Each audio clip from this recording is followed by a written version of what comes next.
నమస్తే, నేను Srinivas. Welcome to Maitri news. ముందుగా హెడ్లైన్స్.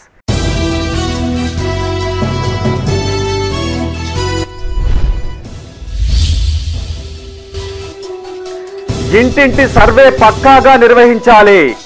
అభివృద్ధి కార్యక్రమాల్లో పాల్గొన్న మంత్రి, ఎంపీ.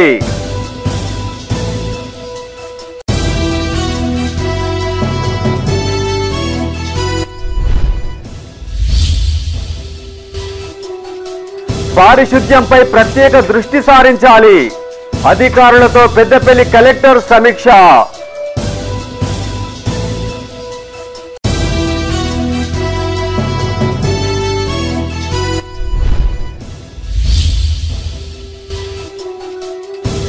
మేడిపల్లి ఓసీపీలో వన మహోత్సవం.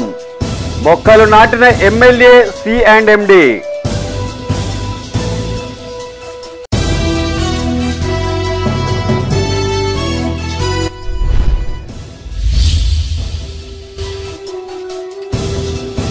భారత్ బంద్ విజయవంతం. ఐక్య వేదిక ఆధ్వర్యంలో కొనసాగిన నిరసనలు.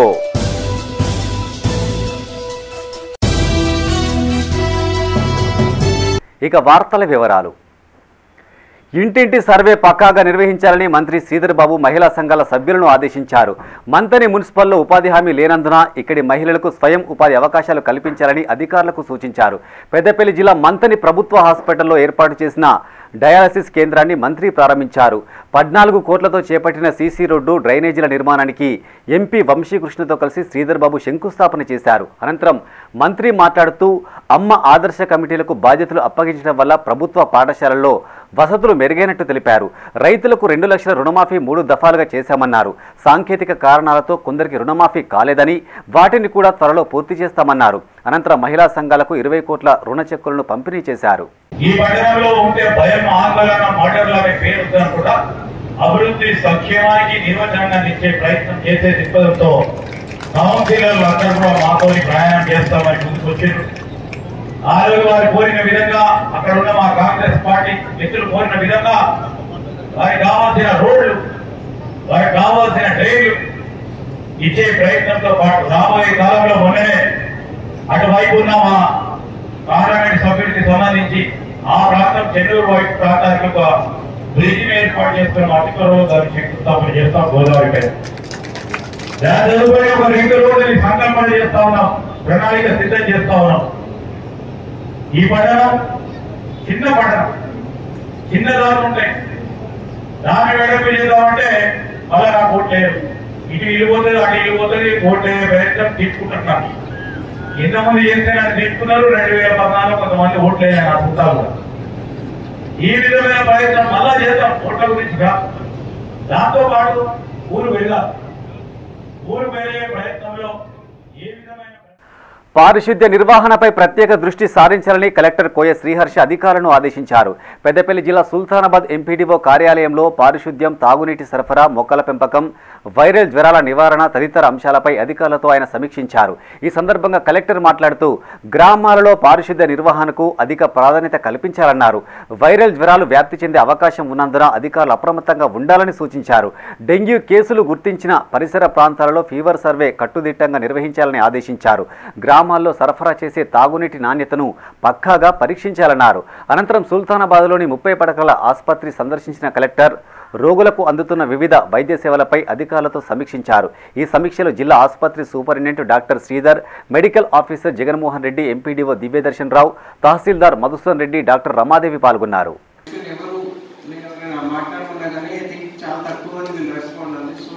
ఫస్ట్ మీ దగ్గర మీకు గ్రామ పంచాయతీ సంబంధించి ఒక ప్లాన్ A3లోనో లేకపోతే గూగుల్ మ్యాప్లోనో మీరు తయారు చేసుకుంటారో చేసుకోండి. మీ అందరికీ ఒక ప్లాన్ ఉండాలి. ఆ ప్లాన్లో క్లియర్గా మీ సెగ్రిగేషన్ సెట్ అవుతుంది, లేకపోతే మీ ఆటో కానీ మీ ట్రాక్టర్ కానీ ఎట్లా వెళ్ళింది అంటే మార్నింగ్ 7 o'clock 5 o'clock స్టార్ట్ అయ్యి ఏ రూట్ కవర్ చేసుకుంటే ఎక్కడికి వెళ్ళింది, ఏ టైంకి ఎక్కడ ఉంటాను రఫ్గా. ఫర్ ఎగ్జాంపుల్ స్టార్ట్ చేశానంటే 1 hour తర్వాత చెట్లను రక్షిస్తే అవి మానవాళికి రక్షణగా ఉంటాయని సింగరేణి సి&ఎండి బలరాం నాయక్ తెలిపారు.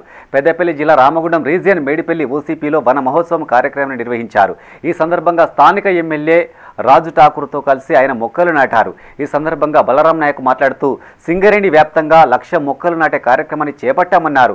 కాలుష్యాన్ని నియంత్రించేందుకు మొక్కలు నాటి సంరక్షించడమే ఏకైక మార్గమన్నారు. గ్లోబల్ వార్మింగ్ నుండి భూమిని కాపాడాలంటే పచ్చని చెట్లతోనే సాధ్యమని రామగుండం ఎమ్మెల్యే రాజు ఠాకూర్ చెప్పారు. భవిష్యత్తు తరాలకు ఆక్సిజన్ అందించాలంటే ప్రతి ఒక్కరూ వన మహోత్సవంలో భాగస్వాములు కావాలని కోరారు. ఈ కార్యక్రమంలో కార్మిక కుటుంబాలతో పాటు ప్రభావిత ప్రాంతాల ప్రజలు పాల్గొన్నారు. వాతావరణం లేకుండా ఆక్సిజన్ లేకుండా అనేక జబ్బులు రావడము ఆ విధంగా జరుగుతుంది. ఒక చెట్టు నాటితే ఒక 50 ఏళ్ళ చెట్టు ఒక గ్రాండ్లు 5 కోట్ల రూపాయలతో పోదు. ఒక్క సింగిల్ చెట్టు అలాంటిది చెట్టు ప్రాంతం ఎంత ఇంపార్టెంట్. చెట్టు పెరిగినప్పటి నుంచి మనకు మంచి స్వచ్ఛమైన గాలిని ఇవ్వడము అండ్ వాటి రాల్చే ఆకులు కూడా మనకి ఎరువుగా ఉపయోగపడము. అటు కట్ట రూపంలో ఫర్నిచర్ రూపంలో ఈ ప్రకృతిని కాపాడంలో చెట్టు యొక్క ప్రాథమిక చెప్పలేనిది. అది ఎన్ని valuable to the society and global. నాటే మొక్కలు ఈరోజు నాటే మొక్క యొక్క గాలి ఈ ఒక్క ప్రాంతానికి కాకుండా దీనికి ప్రపంచవ్యాప్తంగా దీనికైతే బార్డర్స్ లేవు. జిల్లాకు బార్డర్ ఉండొచ్చు, రాష్ట్రం బార్డర్, దేశానికి బార్డర్ ఉండొచ్చు. కానీ ఒక స్వచ్ఛమైన గాలికి చెట్టు మొక్క నాటే ఒక పవిత్ర కార్యక్రమానికి ఎలాంటి బౌండరీస్ అవసరం లేవు. అందుకోసం ప్రతి ఒక్కరు ఇందాక మనకు కోట్ల మొక్కలు నాటే కార్యక్రమానికి శంకురార్పణ చేస్తాం. దీంట్లో ఫారెస్ట్ డిపార్ట్మెంట్ వాళ్ళు, మున్సిపల్ వాళ్ళు, అర్బన్ వాళ్ళు, ప్రతి ఒక్క డిపార్ట్మెంట్ ఈరోజు ఈ కార్యక్రమాలు చేపట్టుకొస్తా ఉంది. ఇది డిపార్ట్మెంట్లో ఇంకొకరు చేయాల్సిన పని కాదు. ఈ యొక్క సమాజంలో ఈ భూమి మీద పుట్టిన ప్రతి ఒక్క బిడ్డ, ప్రతి ఒక్క మనిషి బాధ్యతగా చేయాల్సినటువంటి అవసరం అనే విషయాన్ని మనం గమనించాల్సిన అవసరం ఉంది. ఇలా మీరందరూ కూడా మరి ఇంత చక్కటి కార్యక్రమాన్ని ముఖ్యంగా బలరాం నాయక్ గారితో కలిసినప్పుడల్లా నేను మా దగ్గర రామగుండంలో అన్ని కొత్తగా గుట్టలు వచ్చినాయి సార్ అని చెప్పేవాళ్ళు. గతంలో ఒకటే గుట్ట ఉండేది రామగుండానికి, ఒకటి బొగ్గ గుట్ట, ఒకటి రామగుండ గుట్ట. ఇప్పుడు ఇక్కడ ఎక్కడ చూసిన గుట్టలే, సారవంతమైన భూములు, వ్యవసాయ భూములు. ఈ ప్రాంతంలో ఉన్న రైతులందరూ త్యాగం చేస్తే ఇప్పుడు వస్తా ఉంటే చూసాం లింగాపురం మా గ్రామస్తులు. జాతీయ స్థాయిలో పంట రుణమాఫీ అమలు చేసిన ఘనత కాంగ్రెస్ ప్రభుత్వానికే దక్కిందని పట్టభద్రుల ఎమ్మెల్సీ జీవన్రెడ్డి స్పష్టం చేశారు. జగిత్యాల జిల్లా కేంద్రంలోని ఇందిరాభవన్లో ఆయన మీడియాతో మాట్లాడారు. ఇప్పటి వరకు 90% మందికి రుణమాఫీ అమలు చేశామన్నారు. కొందరికి సాంకేతిక కారణాలతో అమలు కాలేదని, వాటిని కూడా త్వరలో పూర్తి చేస్తామన్నారు. బీఆర్ఎస్ ప్రభుత్వం 2014లో 4 విడతలుగా ₹1,00,000 అమలు చేశారని, రుణమాఫీ నెపంతో వడ్డీ మాఫీ చేశారని ధ్వజమెత్తారు. ప్రభుత్వానికి ఆర్థికంగా ఇబ్బందులు ఉన్నప్పటికీ రైతు సంక్షేమం ప్రధానం కావున 8 నెలల్లోనే రైతులను రుణ విముక్తులను చేశామన్నారు. జిల్లాలోని 69,673 మంది రైతులకు 532 కోట్లు రుణమాఫీ అమలు చేసినట్టు వెల్లడించారు. రెండో టర్మ్లో ఏదైతే ఉందో మీరు 20,000 కోట్లు అమలు చేయవలసింది కేవలం 11,000 కోట్లకి సరిపెట్టి, 20,000 కోట్లు అమలు చేయవలసింది కేవలం 11,000 కోట్లకి సరిపెట్టి. అంటే మీరు 5 ఏళ్ళైనా కానీ అమలు చేయలేదు. 5 సంవత్సరాల పూర్తి స్థాయిలో మీరు ప్రభుత్వంలో ఉండి రైతాంగాన్ని రుణముక్తులు చేయటం లోపల రైతాంగాన్ని వివక్ష గురి చేసిందో నేను పేర్కొంటూ ఉదాహరణ చెప్తున్నాను చెప్పండి. ఇవాళ కాంగ్రెస్ పంటల బీమా పథకం, రైతుపై రూపాయి భారం లేకుండా పంటల బీమా పథకం అమలు చేస్తుంది. పంటల బీమా పథకం ఊసేలేదు మీ దగ్గర. ఇవన్నీ జరుగుతుంటే నేనేమంటున్నాను, దయచేసి ఏ రాజకీయ పార్టీ కానీ ప్రభుత్వ కార్యక్రమం అమలు లోపల ఏదైతుందో లబ్ధిదారుడికి మనకు గైడ్గా నిలబడాలి. ప్రతినిధులము రాజకీయ పార్టీలు అనేది ఏదైతుందో ఏ ప్రభుత్వమే కానీ అమలు చేయగలిపేట కార్యక్రమం దాని లబ్ధిదారులకు అర్హతకు అనుగుణంగా ఏ విధంగా అందింప చేయగలుగుతాం అనేది ప్రధానమని చెప్పంటున్నాను. ఇది ముఖ్యంగా రైతాంగానికి సంబంధించిన అంశం కాబట్టి మీరు చేయలేకపోయిందే. భారతీయ జనతా పార్టీకి అయితే విధానం అంటూ లేదు, పక్కన పెట్టేదాన్ని. భారతీయ జనతా పార్టీకి విధానం అంటూ లేదు, దాన్ని పక్కన పెట్టే. టీఆర్ఎస్ పార్టీకి సంబంధించి కూడా వాళ్ళు కేవలం 2014-18 మధ్య కాలంలో పేదలకు మెరుగైన వైద్య సేవలు అందించాలని, దవాఖానకు వచ్చే రోగులకు అన్ని వైద్య పరీక్షలు నిర్వహించాలని సిరిసిల్ల కలెక్టర్ సందీప్ కుమార్ ఝా అధికారులను ఆదేశించారు. ముస్తాబాద్ మండలం పోతుగల్ పిహెచ్సిని కలెక్టర్ తనిఖీ చేశారు. ఆసుపత్రిలోని అన్ని విభాగాలను పరిశీలించి అధికారులకు పలు సూచనలు చేశారు. రాజన్న సిరిసిల్ల జిల్లా ముస్తాబాద్ మండలం పోతుగల్ ప్రాథమిక ఆరోగ్య కేంద్రాన్ని జిల్లా కలెక్టర్ సందీప్ కుమార్ ఝా తనిఖీ చేశారు. Lab, pharmacy, vaccination room, OP check చేసే గదితో పాటు ఓపీ రిజిస్టర్ను పరిశీలించారు. ఓపీ వివరాలను అడిగి తెలుసుకున్నారు. ఈ సందర్భంగా కలెక్టర్ మాట్లాడుతూ వర్షాల నేపథ్యంలో సీజనల్ వ్యాధులు ప్రబలే ప్రమాదం ఉందని వైద్యులు సిబ్బంది నిత్యం అప్రమత్తంగా ఉండాలని సూచించారు. అన్ని రకాల సీజనల్ జ్వరాలకు సంబంధించిన వైద్య పరీక్షలు ఇక్కడే చేయాలని, కావాల్సిన కిట్లు పరికరాలు అందజేస్తామని తెలిపారు. కుక్క కోతుల దాడులతో వచ్చే వారి వివరాలు ఎప్పటికప్పుడు పంపించాలని ఆదేశించారు. వ్యక్తిగత పరిసరాల పరిశుభ్రతపైన అందరికీ అవగాహన కల్పించాలని సూచించారు. ఇంకా ఏమైనా అవసరం ఉన్నాయా అని అడిగి తెలుసుకున్నారు. అనంతరం గూడెంలోని ఆయుష్మాన్ భారత్ ఆరోగ్య కేంద్రాన్ని కలెక్టర్ తనిఖీ చేశారు. ఓపీ రిజిస్టర్ తనిఖీ చేసి రోజువారీ ఓపీ, సీజనల్ వ్యాధుల వ్యాప్తి తదితర వివరాలు ఆరా తీశారు. అక్కడి నుండి సమీపంలోని అంగన్వాడీ కేంద్రానికి చేరుకొని పిల్లల హౌజర్ రిజిస్టర్ను, వారికి అందిస్తున్న ఆహార పదార్థాలను పరిశీలించారు. కలెక్టర్ వెంట medical officer Geetanjali, medical health supervisor Prasad ఉన్నారు.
జగిత్యాల జిల్లా కొడిమేల మండలం పూడూరు గ్రామంలో బీఆర్ఎస్ ఆధ్వర్యంలో రైతులు నిరసనకు దిగారు.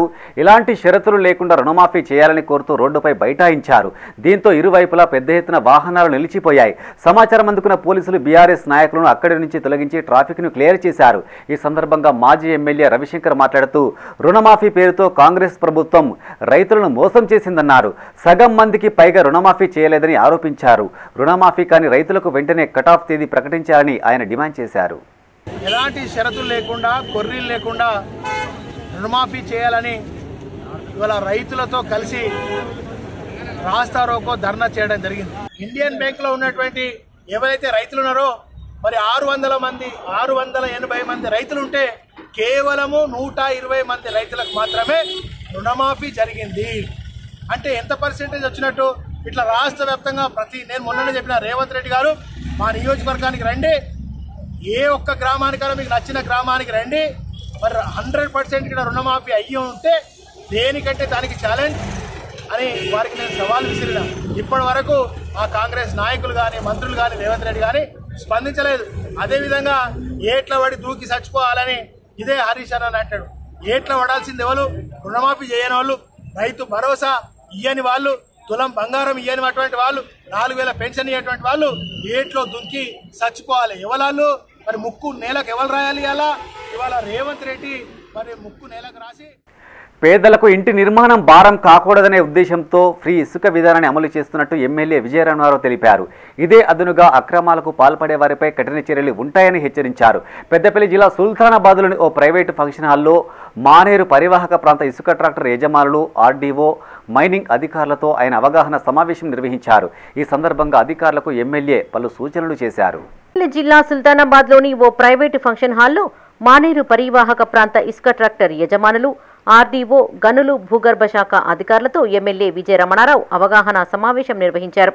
ఈ సందర్భంగా ఎమ్మెల్యే మాట్లాడుతూ కొందరు ట్రాక్టర్ యజమానులు ఫ్రీ ఇసుకను లారీల ద్వారా హైదరాబాద్కు తరలించి సొమ్ము చేసుకుంటున్నారని తెలిపారు. ఇక నుండి అలాంటి వారిపైన కఠిన చర్యలు ఉంటాయని చెప్పారు. శాండ్ ట్యాక్స్ విధానంలో ఎస్ఆర్ఓలు గతంలో ఇష్టానుసారంగా ఇసుక రవాణాకు అక్రమ అనుమతులు ఇచ్చి పెద్ద దందా చేశారని గుర్తు చేశారు. ఫ్రీ ఇసుకను దుర్వినియోగం చేస్తున్నట్లు గుర్తించి తిరిగి శాండ్ ట్యాక్స్ విధానాన్ని అమలు చేసేందుకు జిల్లా కలెక్టర్ నిర్ణయించారని అన్నారు. తాను కలెక్టర్తో మాట్లాడి మరొక అవకాశం ఇవ్వాలని కోరగా అంగీకరించినట్టు వెల్లడించారు. అయితే ట్రాక్టర్ యజమానులు ఇసుక అక్రమ రవాణా చేయబోమని లెటర్ ఇవ్వాల్సిందిగా కలెక్టర్ ఆదేశించినట్టు తెలిపారు. ఉదయం 6 గంటల నుండి సాయంత్రం 6 గంటల వరకు మాత్రమే ఫ్రీ ఇసుక రవాణా చేయాలని అధికారులు నిర్ణయించినట్టు చెప్పారు. ఈ నిబంధనను ఎవరు అతిక్రమించినా ఇక నుంచి తాను బాధ్యత వహించబోనని ఎమ్మెల్యే స్పష్టం చేశారు. ఈ కార్యక్రమంలో ఆర్డీఓ గంగయ్య, గన్లు భూగర్భ శాఖ అసిస్టెంట్ డైరెక్టర్ సిఐ సుబ్బారెడ్డి, తహసీల్దార్ మధుసూదన్ రెడ్డి, ఎస్ఐ శ్రావణ్ కుమార్, ట్రాక్టర్ల యజమానులు పాల్గొన్నారు. మన ఇసుకను మనం కాపాడాలి. మా నియోజకవర్గంలో ప్రజలకు ఇసుక అవసరాల కోసం ట్రాక్టర్లు ఫ్రీ. ఆ 6 తర్వాత కానీ 6 కన్నా ముందు కానీ ఏ ట్రాక్టర్ దొరికినా మీ ఇష్టం వచ్చిన ఫైల్ వేసుకొని ఓ మౌత్ పెట్టి మా విలేకరులు ముంగట చెప్తాను, మీ ముంగట చెప్తాను, వీళ్ళు వాళ్ళకే మీ ముంగట చెప్తాను. కాబట్టి వాళ్ళు ఎవరు నాకు ఫోన్ చేయరు, వాళ్ళు ఎవరు నాతో మాట్లాడరు. 6 తర్వాత పట్టుకున్నా 6 కన్నా ముందు పట్టుకున్నా నాది బాధ్యత. నాది ఏం అనవసరం అవసరం లేదు, ఆ ముచ్చట అవసరం లేదు. కాంట్రాక్ట్ కూడా అదే 6 నుంచి 6 పట్టలేదు. ఆ ఇల్లీగల్ అంటే ఎక్కువ రాత్రి పూట ప్రత్యేకం కాదు. ఇల్లీగల్ దంగానే ఆనాడు కూడా ఇంతకుముందు చెప్పిన పద్ధతిలో అప్పుడు ఎమ్మెల్యేనే బాగా తప్ప ట్రాక్టర్లు 3,000, 5,000 బాగా నెల వసూలు చేసి నడిపారే. ట్రాక్టర్లు 3,000, నెలకు 5,000 బాగా 5,000 రూపాయలు తీసుకొని ఇల్లీగల్ నడిపించారు. రాత్రి పూట 5,000 అంటే మొత్తం 1000 ట్రాక్టర్లు ఉంటాయి మా మానేరు. ఎస్సీ వర్గీకరణకు వ్యతిరేకంగా మాలల ఐక్యవేదిక ఆధ్వర్యంలో చేపట్టిన బంద్ విజయవంతమైంది. ఉమ్మడి కరీంనగర్ జిల్లాలోని పలు ప్రాంతాల ఐక్యవేదిక ఆధ్వర్యంలో నిరసన, ఆందోళన కార్యక్రమాలు చేపట్టారు. తెలంగాణలో ఎస్సీ వర్గీకరణ పట్ల సీఎం రేవంత్ రెడ్డి ఇచ్చిన హామీని వెనక్కి తీసుకోవాలని ఆయా సంఘాల నాయకులు డిమాండ్ చేశారు. రాజకీయ పార్టీలు స్వలాభం కోసం తమను విభజించే ప్రయత్నం చేస్తున్నాయని వారు ఆరోపించారు.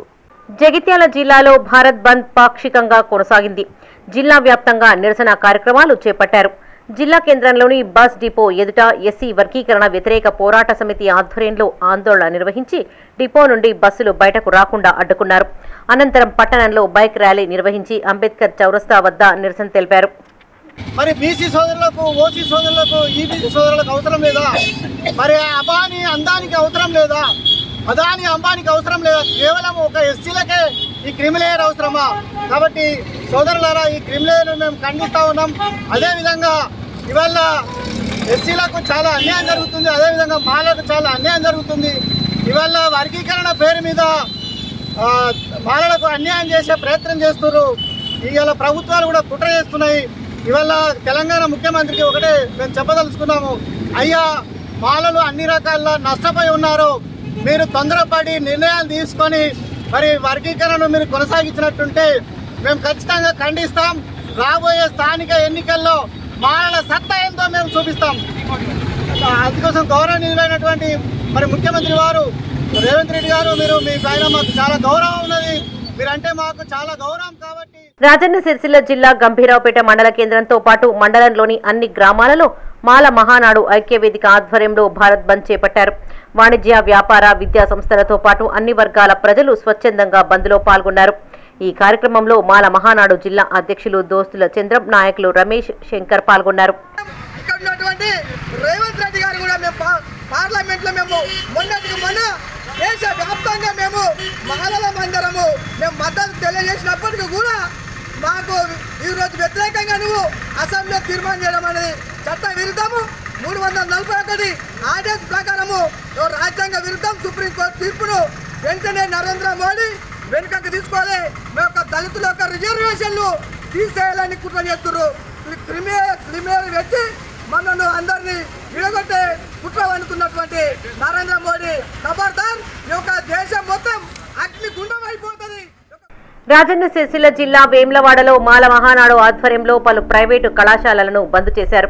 అక్కడికి చేరుకున్న పట్టణ పోలీసులు అరెస్టు చేసి పోలీస్ స్టేషన్కు తరలించారు. ఈ సందర్భంగా వారు మాట్లాడుతూ వర్గీకరణ పూర్తిగా రాజ్యాంగానికి వ్యతిరేకంగా ఉందన్నారు. పట్టణంలోని స్కూళ్లు, కాలేజీలు బంద్ చేయించినట్టు తెలిపారు. ఈ కార్యక్రమంలో మాల మహానాడు సంఘ సభ్యులు పాల్గొన్నారు. భారత్ బంద్ లో భాగంగా వేములవాడ పట్టణంలో కాలేజీలు, స్కూళ్లు, పెట్రోల్ బంకులు, సినిమా హాళ్లు బంద్ చేయడం జరిగింది. మరి వర్గీకరణ ఏదైతే ఉందో ఇది పూర్తి రాజ్యాంగ వ్యతిరేకం.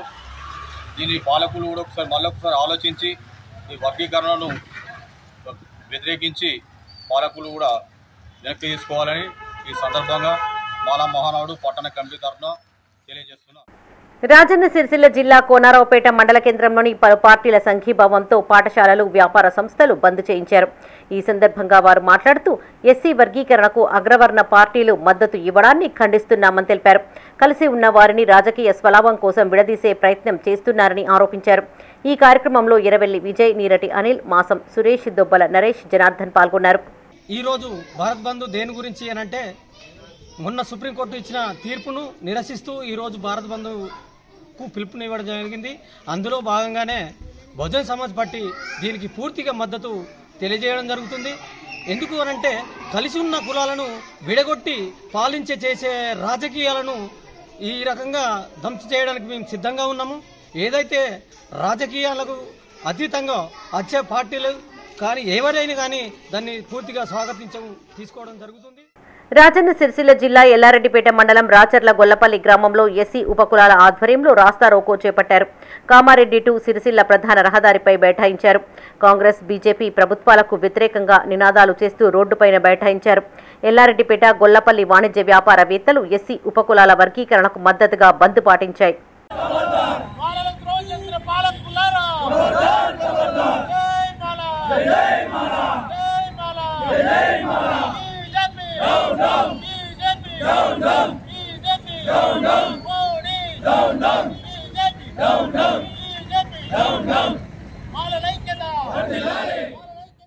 రాజన్న సిరిసిల్ల జిల్లా ముస్తాబాద్ మండలంలో బంద్ ప్రశాంతంగా కొనసాగింది.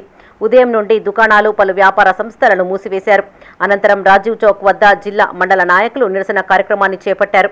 ఎస్సీ వర్గీకరణను రద్దు చేయాలని వారు డిమాండ్ చేశారు. మన రాష్ట్రాల పరిధిలోనే కాకుండా కేంద్ర రాజ్యాంగం పరిధిలో ఈ యొక్క వర్గీకరణ పూర్తి అవగాహనతో చూస్తే ఈ అవగాహన ఎందుకు చేయవలసి వస్తుంది, ఎట్లా చేయాలనే ఆలోచన లేకుండా తాత్కాలికంగా మాకు ఈ యొక్క దళితుల మధ్య చిచ్చు పెట్టడానికి ఆ యొక్క 6 సభ్యులతో తీర్మానించడం జరిగింది. ఇప్పుడు మాల జాతి మొత్తంలో భారతదేశ వ్యాప్తంగా ఈ జీవో ఇది తాత్కాలికం. దీన్ని హైకోర్టుకు మళ్ళీ సెంటర్ ప్రభుత్వమైన పార్లమెంట్ లో తీర్మానించి అన్ని రకాల సౌకర్యం చేసి అంతవరకు దీన్ని మళ్ళా రివ్యూ పిటిషన్ వేయాలని మేము అది మళ్ళీ తీర్మానం అయ్యేంత వరకు. రాజన్న సిరిసిల్ల జిల్లా చందుర్తి మండలంలోని అన్ని గ్రామాలలో బంద్ విజయవంతమైంది. బంద్కు సహకరించిన విద్యా, వాణిజ్య, వ్యాపార సంస్థలు, మండల ప్రజలకు ఐక్యవేదిక నాయకులు కృతజ్ఞతలు తెలియజేశారు. ఈ కార్యక్రమంలో జిల్లా ఉపాధ్యక్షులు కమలాకర్, మండలాధ్యక్షులు నీరటి శ్రీనివాస్, మాల ఐక్యవేదిక మండల ఇన్ఛార్జ్ బత్తుల ఉదయ్, నాయకులు ప్రసాద్, తిరుపతి, సతీష్ పాల్గొన్నారు. భవిష్యత్ కాలంలో ఎస్సీ రిజర్వేషన్ అనేది ఎస్సీ వర్గీకరణ అంశం మళ్ళీ తెరపైకి వస్తే రాష్ట్ర వ్యాప్తంగా కాదు దేశవ్యాప్తంగా కూడా మరి ఆందోళన కార్యక్రమాలు చేపట్టవలసిన అవసరం ఉంటుంది. కాబట్టి ఇంతటితోని ఈ అంశాన్ని పక్కన పెట్టి, ఈ వర్గీకరణ అంశాన్ని పక్కన పెట్టి ఈ మనవాద పార్టీలన్నీ ప్రధాన రహదారిపై గుంతలు పడి ప్రమాదకరంగా మారడంతో ఓ యువతి ఆ గుంతలు పూడ్చి తన ఔదార్యాన్ని చాటుకున్నారు. రాజన్న సిరిసిల్ల జిల్లా రుద్రంగి మండలంలోని కోరుట్ల టు రుద్రంగి ప్రధాన రహదారిపై గుంతలు ఏర్పడి పలు ప్రమాదాలకు కారణం కాగా మండల కేంద్రానికి చెందిన మర్రిపెల్లి బాని అనే యువతి ఇసుక, కంకర, మట్టి సాయంతో గుంతలను పూడ్చింది. మానవతా దృక్పథంతో గుంతను పూడ్చిన యువతిని పలువురు అభినందించారు.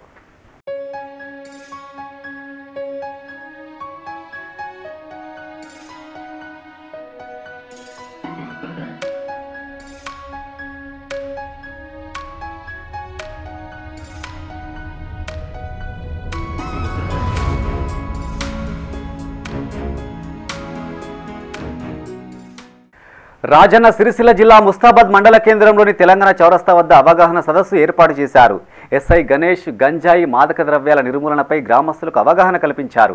ఈ సందర్భంగా ఆయన మాట్లాడుతూ యువతకు గంజాయి అలవాటు పడి తమ బంగారు భవిష్యత్తును అంధకారం చేసుకుంటున్నారని తెలిపారు. గంజాయి క్రయ విక్రయాలకు సంబంధించిన సమాచారం తెలిస్తే పోలీసులకు ఫిర్యాదు చేయాలని సూచించారు. గంజాయి నిర్మూలనలో ప్రతి ఒక్కరు భాగస్వాములు కావాలని కోరారు. ఈ కార్యక్రమంలో కానిస్టేబుల్ భూమయ్య, రాజశేఖర్, కాసిం, హోంగార్డు వెంకట్, మనోహర్ గ్రామస్తులు పాల్గొన్నారు. మా డైరెక్ట్ మా ఎస్పీ సార్ గారి నంబర్ 1 సార్ దగ్గరే ఉంటుంది. ఆ సార్ గారికి చెప్పినా కూడా మీ వివరాలు అన్నీ అందరికీ గోప్యంగా ఉంచబడతాయి. గంజాయి అనేది అత్యంత ప్రమాదకరంగా ఉన్నది. తల్లిదండ్రులకు వాళ్ళ ఇంటి చెప్పి మేము కేసులు చూసుకుంటున్నాం. మా కేసులో తల్లిదండ్రులకు లాస్ట్ తెలుస్తున్నది, అయ్యో మా అబ్బాయి అలాంటి కాదు, మా అబ్బాయి అలాంటిది కాదని చెప్పేసి మా దగ్గర బాధపడుతున్నారు. కాబట్టి మీ తల్లిదండ్రులు కూడా పిల్లలపైన వాళ్ళు ఏం వాడుతున్నారు, ఎటు తిరుగుతున్నారు, ఏ టైంకి వస్తున్నారు, వాళ్ళ ఫోన్లలో ఎవరితో మాట్లాడుతున్నారు, ఎవరైనా ఫ్రెండ్స్ ఎలాంటి వాళ్ళు అనేది కొంచెం దృష్టి సాధించి మీ పిల్లల భవిష్యత్తును కాపాడుకోవాలని విజ్ఞప్తి. రాజన్న సిరిసిల్ల జిల్లా వేములవాడ ఏరియా ఆసుపత్రి ఎదుట బీజేపీ ఆధ్వర్యంలో నిరసన చేపట్టారు. ఆసుపత్రి సూపరింటెండెంట్కు వినతి పత్రం అందజేశారు. ఈ సందర్భంగా పట్టణాధ్యక్షులు రేగుల సంతోష్ బాబు మాట్లాడుతూ వేములవాడ ఏరియా ఆసుపత్రికి ఎంతో మంది పేదలు వస్తుంటారని తెలిపారు. నెల రోజులుగా సరైన వైద్య సేవలు అందక ప్రజలు తీవ్ర ఇబ్బందులు పడుతున్నారని వాపోయారు. ఆసుపత్రిలో పూర్తిస్థాయి గైనకాలజిస్టు అందుబాటులో లేక గర్భిణీలకు సరైన సేవలు అందడం లేదన్నారు. తప్పనిసరి పరిస్థితుల్లో ప్రైవేటు ఆసుపత్రులను ఆశ్రయిస్తున్నారని ఆవేదన వ్యక్తం చేశారు. స్థానిక ఎమ్మెల్యే స్పందించి ఆసుపత్రిలో గైనకాలజిస్టును నియమించాలని కోరారు. ఈ కార్యక్రమంలో నాయకులు మనుమాన్లు, నామాల శేఖర్, కృష్ణ, రాహుల్, బండి నరేష్ పాల్గొన్నారు. ఏరియా ఆసుపత్రిని నమ్ముకున్నటువంటి చాలామంది పేద మధ్యతరగతి ప్రజలు మరి ఉన్నటువంటి గత నెల రోజుల నుండి నానా రకాలుగా ఇబ్బందులకు గురవుతూ ఉన్నారు. మరి హాస్పిటల్లో పూర్తి స్థాయి గైనకాలజిస్ట్ గారు లేకపోవడం వల్ల గర్భిణీ స్త్రీలు మరి సిరిసిల్లకు వెళ్ళడం కానీ లేదంటే ప్రైవేట్ ఆసుపత్రులకు వెళ్ళాల్సిన పరిస్థితులు ఏర్పడ్డాయి. మరి ఇక్కడనే ఇదే జిల్లాలో మరి దగ్గరలో ఉన్నటువంటి కలెక్టర్ గారు కానీ మరి ఇక్కడ ఉన్నటువంటి ఎమ్మెల్యే గారు కానీ మరి నెల రోజుల నుండి గైనకాలజీ డాక్టర్ గారిని ఏర్పాటు చేయకపోవడం చాలా బాధాకరమైన విషయం. మరి ఈరోజు భారతీయ జనతా పార్టీ పక్షాన మరి సూపరింటెండెంట్ గారికి వినతి పత్రం ఇవ్వడం జరిగింది. మరి 2-3 రోజుల లోపల వెంటనే గైనకాలజీ డాక్టర్ గారిని మరి వెంటనే పూర్తి స్థాయి డాక్టర్ గారిని నియమించి 24 గంటల వైద్య సేవలు అందించి మరి పేద మధ్యతరగతి మరి గర్భిణీ స్త్రీలకు ఇక్కడనే డెలివరీ సదుపాయాలు కల్పించాలని చెప్పి భారతీయ జనతా పార్టీ పక్షాన కోరడం జరిగింది. పెద్దపల్లి నియోజకవర్గంలో బీజేపీ రాష్ట్ర కార్యవర్గ సభ్యులు గొట్టి ముక్కుల సురేష్ రెడ్డి జన్మదిన వేడుకలు ఘనంగా నిర్వహించారు. సుల్తానాబాద్లోని వికాసం వికలాంగుల పునరావాస కేంద్రంలోని చిన్నారులకు అన్నదానం చేసి వారికి టిఫిన్ బాక్సులు పంపిణీ చేశారు. సురేష్ రెడ్డి ఇలాంటి జన్మదిన వేడుకలు మరెన్నో జరుపుకోవాలని, భవిష్యత్తులో మరిన్ని పదవులు అధిరోహించాలని ఆ పార్టీ నాయకులు ఆకాంక్షించారు.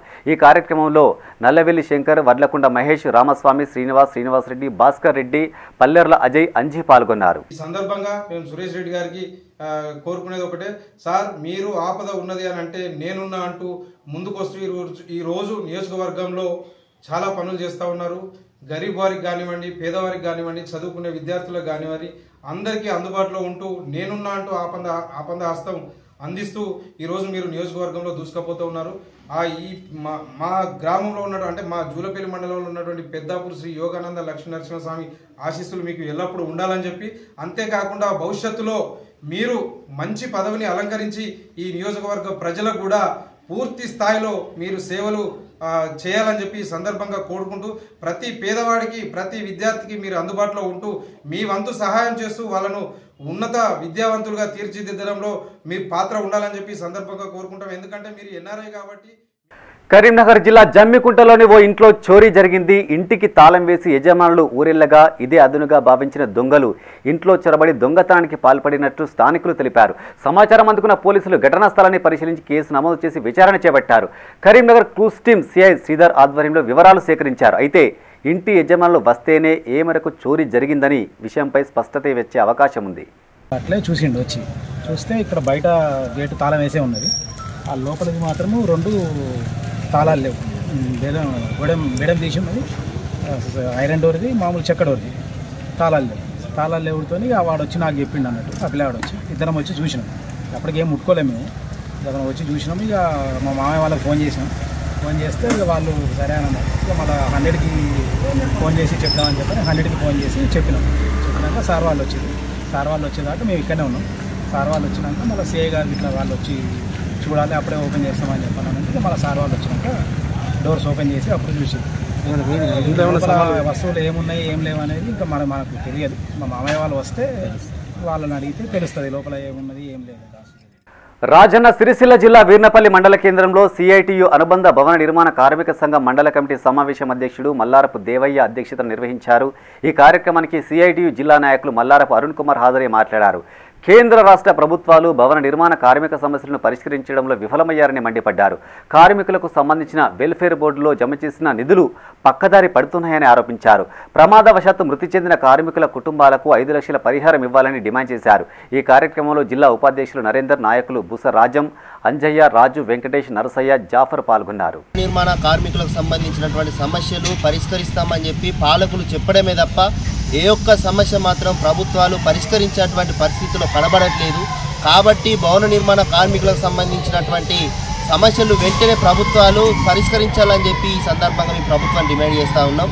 ముఖ్యంగా వెల్ఫేర్ బోర్డులో ఈరోజు కార్మికులకు సంబంధించినటువంటి డబ్బులు వెల్ఫేర్ బోర్డులో జమ అవుతున్నా కూడా ఈరోజు కార్మికులకు ఏ ఒక్క రూపాయి దక్కకుండా ఈరోజు పాలక వర్గాలు ఈరోజు ఆ వెల్ఫేర్ బోర్డులో ఉన్నటువంటి డబ్బులన్నీ కూడా పక్కదారి పట్టించేటువంటి పరిస్థితులు ఈరోజు రాష్ట్ర వ్యాప్తంగా దేశవ్యాప్తంగా ఈరోజు ఉన్నటువంటి పరిస్థితి ఉన్నది. ఈరోజు ఒక్కొక్క కార్మికుడు అనుకోకుండా చనిపోయినటువంటి పరిస్థితుల్లో ఒక్కొక్క కార్మికుడికి 50 లక్షల రూపాయలు ఎక్స్గ్రేస్ ఇవ్వాలని గత కొన్ని సంవత్సరాలుగా డిమాండ్ చేస్తూ ఉన్నా ఈరోజు ఎలాంటి ఎక్స్గ్రేసియా లేకుండా చాలామంది కుటుంబాల్లో భవన నిర్మాణ కార్మికులు చనిపోతే అలా కుటుంబాలు ఈరోజు రోడ్డు మీద పడేటువంటి పరిస్థితి ఉన్నది. కాబట్టి ప్రభుత్వం వెంటనే వాళ్ళు చనిపోయినటువంటి కుటుంబాలకు వెల్ఫేర్ బోర్డులో ఉన్నటువంటి పైసలను భవన నిర్మాణ కార్మికుల కుటుంబాలకు అందేటువంటి విధంగా కూడా అందించాలని చెప్పి కూడా ఈ సందర్భంగా మేము తెలియజేస్తా ఉన్నాం. బులెటిన్ ముగించే ముందు హెడ్లైన్స్ మరోసారి. ఇవి ఈ బులెటిన్ విశేషాలు. మరింత తాజా సమాచారం కోసం చూస్తూనే ఉండండి మైత్రి న్యూస్. మేము లోకల్ మాడ్డా కరీంనగర్. Sign off Srinivas.